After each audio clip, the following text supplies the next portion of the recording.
ഡൽഹിയിൽ ചില പ്രധാന സ്ഥലങ്ങളുടെ വിശേഷങ്ങളുമായി നാടോടി കാഴ്ചകളിലേക്ക് നിങ്ങളെ സന്തോഷപൂർവ്വം സ്വാഗതം ചെയ്യുന്നു. നാരായണൻ കുട്ടമത്ത്. ഡൽഹിയിലുള്ള കുത്തബ് മിനാറും പരിസരവുമാണ് ഇപ്പോൾ നാം കാണുന്നത്.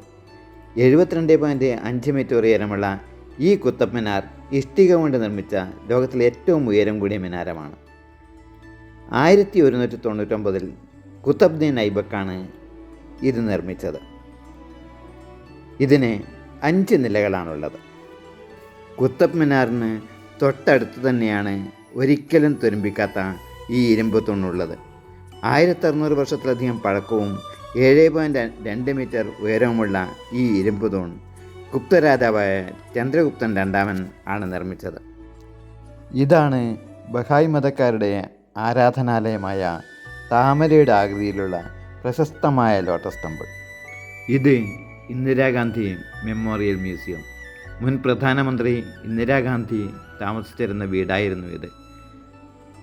ഇന്ദിരാഗാന്ധി ഉപയോഗിച്ച പല വസ്തുക്കളും നമുക്കിവിടെ കാണാം.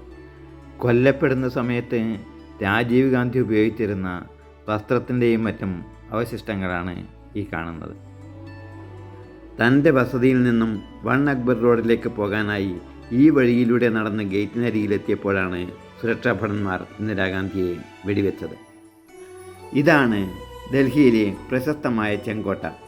ചുവന്ന മണൽക്കട്ടകൾ കൊണ്ട് നിർമ്മിച്ചതിനാലാണ് ഇതിന് ചെങ്കോട്ട എന്ന പേര് വന്നത്. മുഗൾ ചക്രവർത്തിയായിരുന്ന ഷാജഹാനാണ് ഇത് പണി കഴിപ്പിച്ചത്. എല്ലാ സ്വാതന്ത്ര്യദിനത്തിലും നമ്മുടെ പ്രധാനമന്ത്രി ദേശീയ പതാക ഉയർത്തുന്നതും രാഷ്ട്രത്തെ അഭിസംബോധന ചെയ്യുന്നതും ഇവിടെ വെച്ചാണ്. ഇത് ഇന്ത്യ ഗേറ്റ്. 1-ാം ലോകമഹായുദ്ധത്തിലും 3-ാം ഇന്തോ അഫ്ഗാൻ യുദ്ധത്തിലും മരിച്ച ഇന്ത്യൻ സൈനികർക്കുള്ള യുദ്ധസ്മാരകമാണിത്. ഇത് ഇന്ത്യ ഗേറ്റിനരികത്തുള്ള നാഷണൽ വാർ മെമ്മോറിയൽ അഥവാ ദേശീയ യുദ്ധസ്മാരകം. ഇത് അവിടെ സദാസമയവും കത്തിക്കൊണ്ടിരിക്കുന്ന അമർ ജവാൻ ജ്യോതി. നമ്മുടെ രാഷ്ട്രപിതാവായ മഹാത്മാഗാന്ധിയുടെ ഭൗതിക ശരീരം സംസ്കരിച്ച രാജ്ഘട്ടാണിത്.